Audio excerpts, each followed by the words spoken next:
Bienvenidos a Fuera de la Tribu. Vamos a darle con los temas. Esta vez tenemos a una nueva integrante de esta mesa y voy a empezar presentándola a ella.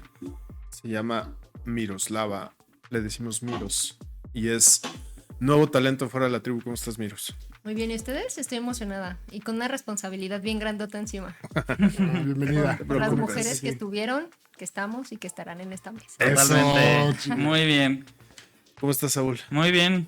Muchas gracias por invitarme a su podcast de Fuera de la Tribu. No, muy contento de tener una nueva integrante del equipo con pues tanta energía. Eso no decías antes, Saúl. No, yo Pero bueno, eso lo decía antes y lo digo ahora y lo diré siempre, ¿no? Sí hace falta mucha presencia de las mujeres en los micrófonos haciendo comunicación política. Eso es cierto, es Saúl. que está en siempre ha dicho eso. campaña sindical. Muy bien, Saúl, muy bien. Nunca es mal momento. Muy bien. Carlos, ¿cómo estás? Muy bien, ¿y ustedes? Encantado de compartir con ustedes. Excelente, pues démosle. Y finalmente se reconciliaron, ¿no? Yo no me la esperaba, la verdad, debo de confesar que no me esperaba esa reconciliación entre el gobernador de Jalisco, Enrique Alfaro, y el coordinador, ¿cómo se le llama? ¿Coordinador presidente? ¿Coordinador nacional? Coordinador Movimiento nacional, Ciudadano? Presidente, para fines prácticos, de Movimiento Ciudadano a nivel nacional, Dante Delgado, que habían tenido esta serie de encuentros que aquí platicamos y que pues se dan un abrazo, se dan la mano y al parecer otra vez caminan juntos. Sí, hacia el 2024. hasta hay un guiño muy interesante en donde graban a ambos, en el que como que Alfaro no estaba muy seguro de qué hacer y Dante le agarra la mano y se la levanta. Esa fue una victoria completa para Dante en términos simbólicos, levantarle la mano a Enrique Alfaro, Sí, porque ¿verdad? lo muestra como eso, como lo que es, como el jefe, ¿no? De Movimiento Ciudadano. Y bueno, esto se dio por se instaló en el Senado de la República un museo efímero de Jalisco por la celebración de los 200 años del Estado y demás. Uh-huh. Entonces ya estaba vaticinado que tenían que encontrarse Alfaro y Dante. Y creo que una de las novedades más interesantes de ese encuentro tiene que ver con que le preguntaron a Enrique Alfaro qué opinaba de la candidatura, de la posible candidatura de Marcelo Ebrard dentro de las filas de Movimiento Ciudadano. ¿Qué dijo? Y dijo que buenos perfiles hay en todos los partidos, que entonces Movimiento Ciudadano tenía que mantenerse abierto, que es una postura absolutamente contraria a la que originó no originó el conflicto, esa postura entre Dante y Alfaro, pero ciertamente Alfaro hace 2 meses había repetido en más de una ocasión que el candidato de MC debía salir de las filas de Movimiento Ciudadano. Claro. Y ahora fue muy flexible en su postura no sé si por estar en Ciudad de México o porque efectivamente llegó a un acuerdo. Y antes que eso había dicho con claridad que la ruta de MC tendría que ser sumar en la oposición. Sí, sí, sí. O sea, bueno. Ha tambaleado mucho en sus posiciones. Es correcto. Que no tiene que ver un poco también que Marcelo Ebrard por ahí fue también parte de Movimiento Ciudadano en sus inicios. Algo quedará, ¿no? Algo quedará de aquella relación con Dante seguramente siguen siendo amigos. Dante parece ser buen amigo de todos los políticos de la vieja casta. Pero yo insisto en que ya a estas alturas me parecería un error de Movimiento Ciudadano postular a Marcelo Ebrard en detrimento de los activos que tienen, concretamente Samuel, ¿no? O el propio Dante Delgado. Yo creo que porque ya lo hemos hablado acá, o sea, Marcelo Ebrard no vale lo mismo hoy, mediados de octubre del 2023, que lo que valía hace 2 meses, ¿no? Su capital político, desde mi particular punto de vista, ha venido abajo. Y creo que en este momento, entre apostar no quiero decirlo en estos términos, pero entre apostar con un cartucho quemado, ¿no? Si no quemado, por lo menos ya usado, como es Marcelo Ebrard, quizá para Movimiento Ciudadano sería más atractivo apostar por algo nuevo, que además es de casa, que además es hecho en casa, ¿no? Como Samuel García. Sí, pero yo creo que a quien le restaría más sería el propio Marcelo, irse con Movimiento Ciudadano. Ah, ¿tú crees que Marcelo pierde? Sí, pierde en todos sentidos, o sea, pierde en haber sido y haber sido el mejor canciller en mucho tiempo. Para mí sí lo fue. Pierde en términos políticos porque me parece que más allá de un acuerdo que pudiera haber debajo de la mesa entre Morena y Movimiento Ciudadano, siento que Marcelo podría todavía ser figura notable dentro de la 4T. Sin embargo, aparte de que pues, aquí lo platicamos, hizo una campaña muy, muy pobre, muy, muy X, que por cierto tengo información de alguien muy confiable que nunca se dejó dar consultoría de alguien por fuera. Todo su equipo de comunicación es el que lo ha acompañado en su trayectoria política. Ujú. Entonces, pues eso nos da un claro norte de por qué no eran consistentes, Claro. del por qué. Había buenas ideas, pero falta de consistencia. Exactamente, o sea, empezaron muy bien y de repente valió madre, ¿no? Entonces eso me habla de que justamente es lo que sucede cuando tú tienes un equipo de comunicación que te acompaña durante tu trayectoria como político, está muy bien porque construyes confianza, construyes, ¿no? Pero también lo que tienes que ver es que siempre se va a necesitar una opinión fuera de la tribu, ¿no? Y el comercial, ¿eh? Para que Usted disculpará. pudieras tener consistencia Claro. y frescura a lo que has venido comunicando, ¿no? No quiere decir que despidas al de comunicación social, porque muchas veces el de comunicación social cuando llega al consultor se siente luego Amenazado. amenazado. Pero es que cuando estás dentro de ese grupo de trabajo sí te sesgas, la verdad. Eso no Sí, es porque se posible. hacen cámaras de eco. Claro, y el fuera de la tribu, digo, más allá de, no, evidentemente no es un comercial, el fuera de la tribu conceptualmente quiere decir estar lo suficientemente lejos, pertenecer al proyecto, pero estar lo suficientemente lejos como para poder dar un punto de vista objetivo, disonante, Perspectiva. ¿no? Del equipo que efectivamente se convierte en una cámara de, con un juego de espejos, diría Woldenberg. Y entonces empezó Marcelo Ebrard con ¿cuántos diputados federales en su equipo? 60 y tantos. Ujú, Ahorita 70. anda en 19. Ujú. Entonces, eso nos da a notar que ha perdido fuerza política y si se va a Movimiento Ciudadano, me parece que va a perder todo el brazo político que pudiera aún rescatar, aunque yo lo veo poco probable. Pero yo sé que en esta mesa se ha insistido en que Movimiento Ciudadano puede ser el segundo lugar y me queda claro que sí, puesto que el frente nomás no se ve, pero sin ni con pies ni cabeza. Sigue una semana más y el frente sigue igual. Ujú. Sí, cierto.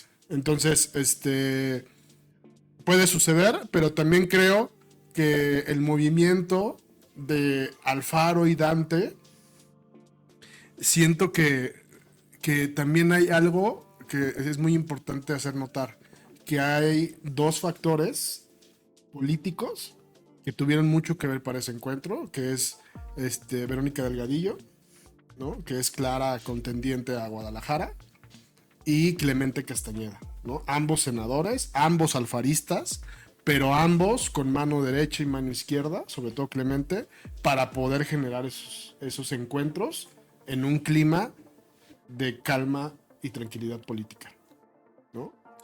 Digo, sé que el podcast tiene más bien una naturaleza no tan local, más bien nacional, pero me viene a la cabeza la pregunta. Entonces, ¿esto le allana el camino de alguna manera a Clemente para la candidatura al gobierno de Jalisco? Más que allanarle, creo que quien gana personalmente esta semana es Verónica Delgadillo. Ella es quien tiene la iniciativa del museo, quien toma la voz, quien es la protagonista del arranque.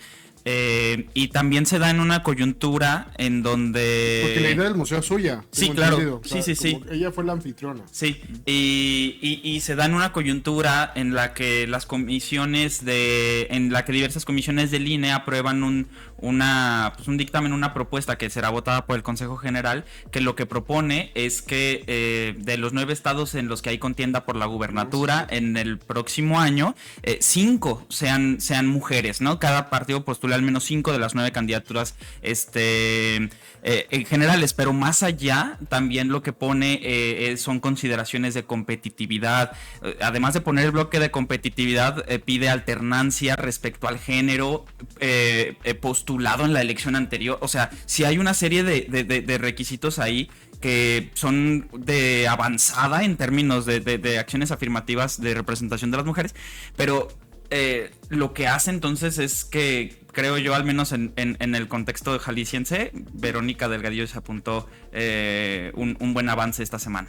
Y creo que son avances que necesitan no nada más Vero y todos los aspirantes, porque ya lo decíamos hace un poquito, ¿no? El frente parece que no, pues que no pinta. Aunque esta semana ya hubo una primera señal de organización, creo yo, muy sólida. Lo que han intentado hacer de pronto es hacer parecer a Xóchitl Gálvez como la lideresa legislativa del Frente Amplio de la oposición. Y esta semana, en la discusión sobre el presupuesto de egresos, Xóchitl hizo un planteamiento donde estuvo muy bien acompañada y dio hasta 15 puntos muy concretos de cuáles eran las propuestas del frente para cambiar el proyecto de presupuesto. Y creo que ese fue un mensaje muy extenso y en el que ya parece que, insisto, como que hay organización, como que hay una mediana claridad de por dónde quieren llevarla. Pero entonces, a ver, es que ya se puso más interesante. Sí. Entonces, más bien quien está allanando su camino a la candidatura al gobierno de Jalisco sería mujer y sería la senadora Verónica Delgadillo. ¿Es lo que Sí. estás diciendo, Saúl? Sí. Es que sí es interesante el Le tema. le fue bien por la coyuntura, creo yo, de que el INE está impulsando un poco más las candidaturas. Y también le fue bien a Vero en términos de, a ver, pues Alfaro y Dante se reconcilian un poco. Ella se lleva la estrellita por haber organizado este museo que tuvo mucha afluencia, perdón. Entonces, yo creo que sí fue una semana en la que le pisó el acelerador. Pero ¿Y qué tanto? Perdón, Miros, adelante. yo creo que esa reconciliación es más que nada como un acuerdo político, ¿no? Creo que si lo ponemos justo en la perspectiva de Jalisco, quienes terminan ganando son un poco los alfaristas, Ujú. justo en esta contienda. Sí. Definitivamente, pues, Clemente, Verónica. Pues en comunicación todo cuenta, ¿no? Yo destacaría, a mí me extraña, por ejemplo, que no se haya medido que al final del día, pues Alfaro va un poco a la casa de Dante, ¿no? Sí, Porque claro. es senador, ¿no? Este gesto que efectivamente yo coincido contigo en que es muy simbólico, ¿no? Le levanta la mano un poquito a fuerza. Sí. Es decir, la señal que quiere mandar Dante es... Unidad. Y antes que eso es vino y me pidió perdón, ¿no? Ajá, claro, O sea, digo, claro. lo estoy exagerando, ¿no? Le Pero levanté la mano en vino el y se Senado. reportó, ¿no? Que sabemos que no es así. Sí, También claro. el carácter del gobernador de Jalisco no se presta a eso. Pero si lo que hay detrás es, porque también hay que decirlo, o sea, si hay un político experimentado en este país, es Enrique Alfaro, ¿no? Si el cálculo es que en Jalisco no va a haber otra opción más que, bueno, no lo quiero poner en términos de otra opción, en Jalisco va a tener que ser mujer, ¿no? Y que Movimiento Ciudadano tiene que postular mujer, pues hay dos candidatos visibles varones que representan cosas distintas, pero ya si lo pones en términos femeninos, pues hay una sola, Sí. Sí. Sí. ¿no? Solo una. Y ahí quien gana, ¿no? Sí, Tú es lo muy acabas claro, de señalar. muy claro. No, lo acabas de señalar, Miros, más bien. Pues así vale la pena ir a Sí, México. el ¿no? factor género va a mover todo. Y a muchos mandatarios, ojo con esto que les voy a decir, a muchos mandatarios les va a solucionar muchas cosas. Claro, Muchas cosas. ¿no? claro, porque tienes que cumplir algo que la ley te lo está. Y entonces es, Me lavo ni las modo, manos. compadre, sí. ¿no? Te llamabas. Te llamabas y no eres ni tú, sino va ella, ¿no? Entonces vamos a ver qué pasa, pero está interesante el análisis. Sí. Otro tema, fíjense, importante de esta semana y lo queríamos tocar porque nos parece que el cruce de mensajes, o sea, el cruce de narrativas, creo que esto da mucho para la comunicación política, ha sido verdaderamente destacable. Todo esto que traen con el día de ayer la Cámara de Diputados en San Lázaro, finalmente echa para abajo cancela los fideicomisos que utilizaba el Poder Judicial de la Federación para distintos rubros, ¿no? La narrativa del gobierno de México, del propio presidente López Obrador, es que todo tenía que ver con privilegios y excesos de parte principalmente de los magistrados y ministros, es decir, los grados más altos, en donde destacaban, llegó a hablar hasta de cirugías plásticas Sí. y todo este rollo, Dietas especiales. dietas especiales, gastos no justificados, Mantenimiento y de demás. sus Ajá, casas. De todo. servidumbre, de ¿no? todo, Casi, sí, casi. sí. Pero la contranarrativa de quienes se están manifestando en distintas ciudades, particularmente en la Ciudad de México, es que se trata de fideicomisos que más bien a quienes beneficiaban eran a los trabajadores, y no a los trabajadores con grandes salarios, sino a los trabajadores de mediano y bajos rangos. Llama la atención por esto, porque la narrativa que se está imponiendo, lo cual no es sorpresa, es la de Andrés Manuel López Obrador, ¿no? Y parece ser que todo México pues está a favor, no todo México, pero buena parte del país está a favor de que se eliminen este tipo de herramientas bancarias, como son los fideicomisos o de ahorro, para mantener la austeridad que tanto ha promovido este gobierno. ¿Ustedes qué? ¿Cómo lo ven? A ver, yo creo que un poder sí debe de tener, aunado a la que la teoría constitucional nos dice que existen 3 poderes por algo, porque debe de haber equilibrio. Un poder sí debe de tener pues, sus guardaditos, ¿no? ¿Por qué? Porque pues también eso te da autonomía, también eso te da rango de decisiones y no estás dependiendo del ejecutivo en turno. Sin embargo, sí debo decir que hay muchos excesos que me parece que hoy por hoy contrastan mucho con la narrativa del gobierno federal. Porque tengo muchos amigos, por ejemplo, en el Poder Judicial Federal y efectivamente esos fideicomisos son para bonos trimestrales, bonos Los tratan muy bien, ¿no? Muy bien. Muy bien. O sea, particularmente muy bien. a los del Poder Judicial. Bonos para Día de la Madre, del Padre. Del Poder Judicial de la Federación es el poder mejor pagado. Y en la Suprema Corte de Justicia de la Nación es otro nivel, ¿no? Es otro nivel, sí. Entonces, sin embargo, también me consta que muchos, porque tengo amigos no solamente que son jueces ni secretarios, no notificadores, que son los que salen a campo a notificar a las personas y que son de los rangos abajo y que pues no les han subido el sueldo, ¿no? Desde Saldívar. Uh-huh. Entonces, a ver, mantienes esos fideicomisos, ok, los mantienes. Siguen generando, ¿y a dónde está esa lana? Porque yo puedo entender que un juez penal o un magistrado penal pueda tener seguridad. Sí, claro. Eso solo puedo entender, ¿no? Es total Claro, y se perfecto ponen en y riesgo entendible. como otro tipo de personas nuevas. Correcto. Claro. Y también es entendible que si un magistrado lo tienes en Ciudad Juárez y lo mandas a Morelos, pues le tienes que poner homenaje de casa, o sea, todo para que haga su trabajo. Claro. Y tiene que responder la institución. Esa parte sí estoy de acuerdo. Pero donde me parece que ya se raya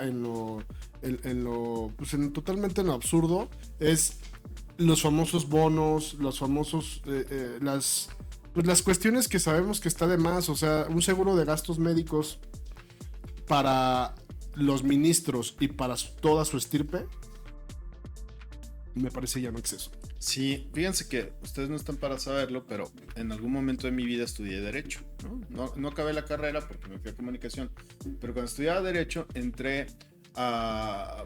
Yo pretendía trabajar, pero en realidad no puedo llamarle trabajo porque nunca me pagaron un centavo. Entonces estaba yo como meritorio en un tribunal colegiado de distrito en materia civil, ¿no? En la Ciudad de México.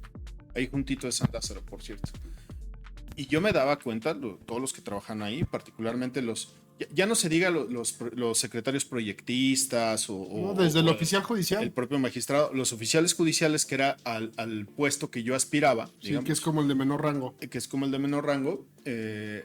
Vaya, que no solamente tenían un buen salario, sino tenían muy buenas prestaciones. Muy buenas prestaciones, ¿no? O sea, pues digo, por algo estaba ahí, ¿no? Yo también buscaba hacer algo por allá.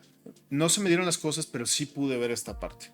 Y en aquel momento, más allá de que pues al final del día pues era un puesto laboral, digamos que pudiera ser asequible a unos pocos, pero deseado por muchos, sí me llamaba mucho la atención este tipo de bonos y de cosas que les daban en ocasiones que hasta a mí me sorprendían, ¿no? Como esto de el Día de la Madre, pues como, ¿por qué te dan un bono del Día de la Madre, no? Y y voy a decir algo que va a sonar chistoso, pero en ocasiones se lo daban a personas que ni siquiera tenían ya mamá, ¿no? Por ejemplo, ¿no? Ni siquiera había ese cuidado. Sí. En fin, sí había una suerte como de Discrecionalidad. y como de burocracia muy dorada, quizás de las más doradas, coincido con Carlos, del país, porque ya después me tocó conocer otros aspectos de la administración pública y nunca volví a ver esa parte. No, o sea, y también lo que es un hecho es de que pues dentro del poder también existen poderes, ¿no? O sea, ahora sí que poderes fácticos. Y me queda claro que el líder del sindicato de trabajadores del Poder Judicial de la Federación, pues ya activó, ¿no? A todo el personal. Hay un paro nacional, a partir de hoy inicia, y hasta creo que 4 o 5 días más. Es decir, solamente van a requerir órdenes de aprehensión y temas de desaparecidos y amparos. Y hoy lo entrevistaron al líder del sindicato. ¿Qué tipo, eh? Si a alguien le hace falta asesoría en su comunicación es a este señor, por cierto. Enojado con el mundo. Pero bueno, más allá de eso, también me he topado con historias, sobre todo de jueces de distrito, los que otorgan los amparos, ¿no? Sobre todo los penales. No, eso no. Que ahorita lo comentabas, que es totalmente justificado que se les brinde seguridad, que se les brinde estas cosas, porque están en un riesgo incluso mayor al de un ministro. ¿Por qué? Por la falta de visibilidad. Absolutamente. Porque son los primeros respondientes de juicios constitucionales. ¿Cuántos hay en el país? ¿No? O sea, y también un poco actuar, ser juzgador cuando el país está como está, sobre todo en materia penal, no debe ser nada sencillo. No hace mucho en Colima mataron a un juez. Claro. Pero ahora, hablábamos de las narrativas. ¿Qué narrativa va ganando? ¿Y qué tendría que hacer la narrativa que va perdiendo para darle la vuelta a esta situación? Aunque parece que ya no hay marcha atrás. No sé cuál sea el proceso legislativo, si lo que aprobó ayer la Cámara de Diputados tenga que ir al Senado, y se tiene que ratificar o no. Y bueno, pues ahí se decidirá. Pero en la guerra de narrativas, ¿qué hacer? Si no me equivoco, esta iniciativa no requiere mayoría calificada, entonces solamente tendría que pasar por el Senado para ser aprobada. Eso en términos políticos, ¿no? Y en términos aún más políticos, creo que parte de lo que sucede justo con estos comentarios que ustedes hacen es, a ver, pues los fideicomisos ni son tan exceso, pero tampoco son tan populares, ¿no? No son para la base, digamos, de los trabajadores del Poder Judicial. Entonces, como en la guerra, en el Congreso lo primero que murió es la verdad, ¿no? Y sobre todo la disposición a discutir, porque ya sabemos que el modo legislativo de ser de Morena es digamos, el debate, pero que al final no se entra de lleno un poco a digamos, analizar, ¿no? Lo que quiero decir es, creo que parece que no solo está avanzando políticamente, sino la narrativa del presidente ha logrado permear precisamente porque sí hay excesos, sí hay prebendas, ¿no? Beneficios que son especialmente dirigidos ciertamente para los altos mandos de la Judicatura, de la Suprema Corte de Justicia de la Nación, pero creo que aquí concretamente quien ha quedado a desear nuevamente es la oposición, porque Cierto, porque no mientras había un embate al INE muy fuerte por parte del oficialismo, parecía que la oposición más o menos estaba articulada con mensajes y demás, pero aquí lo único que han hecho es también renunciar a plantear una visión distinta, a plantear una alternativa. ¿Qué han dicho? Pues han adoptado la narrativa del sindicato de trabajadores del Poder Judicial, que es que se está afectando al Poder Judicial y el Poder Judicial no se toca y es que hay autonomía de poderes. Se están yendo pues a la mayor abstracción posible, no le están entrando al debate, no están planteando alternativas, entonces pues obviamente el Poder Judicial, por no ser una entidad a la que se le vota de manera directa, que es lo que quiere el presidente, pues no tienen una dificultad para enunciarse como poder público, lo que sí puede hacer la oposición en el poder legislativo y que sencillamente no están haciendo. Es cierto. ¿No estarán pensando como irse un poco a que se puedan amparar? Y ya en el tema de la pues tendría que ser legalidad, una controversia constitucional. Al final, el propio Poder Judicial va a terminar resolviendo sobre el fondo y puede que todo este juego, este circo de venciditas termine en nada. sí. Y entonces hay dos opciones. O el plan C del presidente en el 2024 de ganar la mayoría en las cámaras se logra y entonces hacen avanzar una reforma al Poder Judicial en términos muy globales. O bien, de todas maneras, a finales de 2024 se van dos ministros. Se va Saldívar y Luis María Aguilar, si no me equivoco. Entonces ya le da la elección de dos magistrados más a la próxima presidenta la capacidad de dar fiel a la balanza, ¿no? O sea como sean las cosas, quien la lleva de ganar es Morena. No hay, y creo que justo en términos de comunicación lo más alarmante es que no existe este análisis fino de la oposición de cuál es su propuesta más allá de adoptar una narrativa que es insuficiente para derrotar la del presidente. Sí, y el presidente vuelve a demostrar esta capacidad de comunicación política de acabarse la reputación de una institución o de una persona, ¿no? Ya lo hemos platicado aquí con Xóchitl. El INE. Cuando todo el mundo decía, con el INE mismo, con el INE quizá fue de los primeros, ¿no? Con el INE quizá comenzó desde aquel 2006 con todo el tema del fraude y demás. Pero ¿cómo se acabó a Xóchitl Gálvez, no? Cuando todo el mundo pensaba que le estaba haciendo un favor a Xóchitl al hablar todos los días de ella, pues ya vimos cuál es el resultado. Y con la Corte también. Yo me acuerdo cuando arrancó este sexenio, la Corte estaba muy bien evaluada. Todavía era presidente Saldívar. Y la Corte estaba muy bien evaluada porque había tenido resoluciones verdaderamente de avanzada en distintos temas. Sí. Florence Cassés, por ejemplo, el tema del aborto. Varias cosas donde la Corte estaba muy bien evaluada.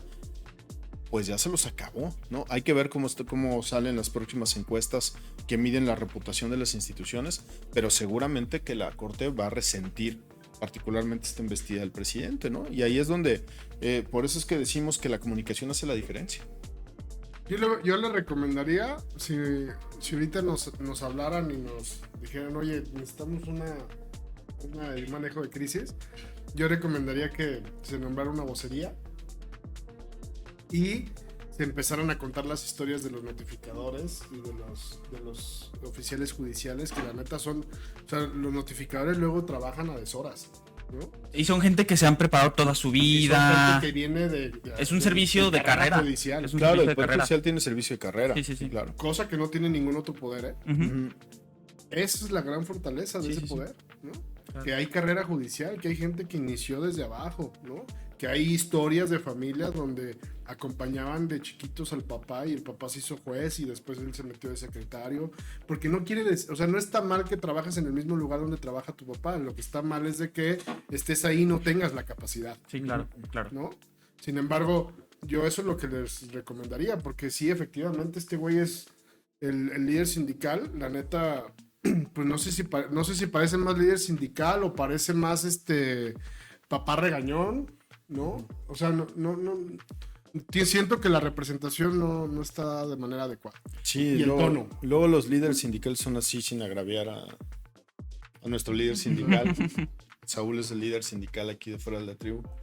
Pero coincido, a ver, yo también en aquella experiencia que tuve, sí veía esta parte, o sea, alguien que llegaba ya a un rango alto, ¿no? En materia de carrera judicial, era porque verdaderamente había tenido un recorrido y tenía pues todas las cartas credenciales para llegar a donde está, y me parece que eso es loable. Y coincido en que eso no se cuenta.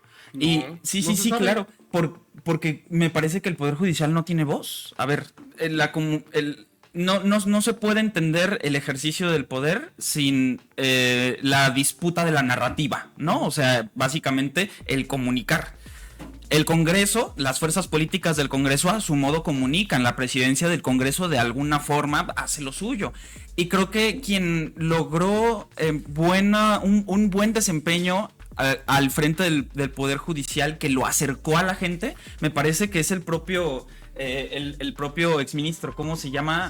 Saldívar. Que, por ejemplo, cuando fue a Santa Marta, Catitla. Sigue siendo ministro, es presidente. Sí, exacto, es expresidente, sigue siendo ministro. Cuando fue, por ejemplo, a Santa Marta, a Catitla, que el Poder Judicial tiene ahí un pendiente muy fuerte con el tema de las sentencias, que hay mujeres que llevan 10 años de su vida sin una sentencia. por crímenes que quizás no cometieron. Entonces, como en esos escenarios, ¿no? Donde el presidente trata de comunicarse con los jóvenes a través de TikTok, donde va al territorio, donde baja al poder judicial de esta esfera inalcanzable de los señores trajeados al piso, ¿no? Ir a la cárcel, dar comunicados. Eso me parece que es lo que hacía bien el Poder Judicial y que pues se fue abandonando. Pues, o sea, nada más veamos lo hablo con conocimiento de causa. Si el líder del Poder Judicial no está interesado en hacer comunicación, Pues ¿dónde está Norma Piña ahorita? Callada. o sea, la comunicación con Saldívar era una, y ahora con Norma Piña sigue siendo lo que fue con Luis María Aguilar. Ujú. Regresó al status quo. Sí. Y ahí es donde un poder, como el judicial, se siente cómodo, Y a ceder un Sí. poco lo que el ¿no? presidente diga. Y esa parte es sumamente pobre y lamentable, porque hay historias que se podían contar, cuestiones que se deberían de dar a conocer, pero solamente cuando te empiezan a atacar el bolsillo, comienzas a dar rabietas. Ujú. Y la rabieta es la que está dando el líder sindical. Por Sí, eso pura creo que- reacción. Pura reacción. Entonces, yo siento que mientras el líder no diga, a ver, ahí la comunicación es importante, entonces vamos apostándole a hacer cosas diferentes. Ese es el gran reto que lo hizo muy bien Saldívar, ¿no? Y lo sigue haciendo, ¿eh? Sí. Lo sigue haciendo en menor escala, pero Sí. lo sigue haciendo. Lo chido está en que no lo abandonó, Sí, sí, sí. ¿no? O sea, quiere decir que hay un tema de convicción. De congruencia. De congruencia Y de entendimiento de y de dónde está entendimiento parado. de la comunicación. Sí, claro. ¿no? Y esa parte es totalmente plausible por parte del ministro Saldívar, ¿no? Muy bien, pues ahí está. Otra prueba más de que la comunicación hace la diferencia. Podescuchas, muchas gracias por escucharnos. Déjenos sus comentarios. Estamos en YouTube y en todas las plataformas disponibles. Muchas gracias, Miros. No, con gusto. Ustedes. Gracias, Carlos. Oigan, otra semana más sin que el frente comunique nada y Alito también guardado, ¿eh? Oigan, ¿quieren Bueno, mandarle salió en una saludos? foto de Sí, Milenio ahí. sí, hubo una foto muy Que le está dando muy la rara, vuelta. muy rara que circuló Muy bien, esta aquí semana. estoy. Muy rara que circuló esta semana de Xochitl, como que ahí medio incómoda mientras Alito le habla al oído. Y Sí, hay de memes, así, métanse a verlos.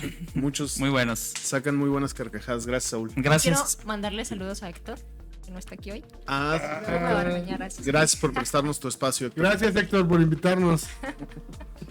No está- Gracias. Y tampoco está en la oficina, o sea, quién sabe dónde está. Gracias a nuestros nuevos productores, Chanes e Iván. Muchas gracias. Nos vemos la siguiente.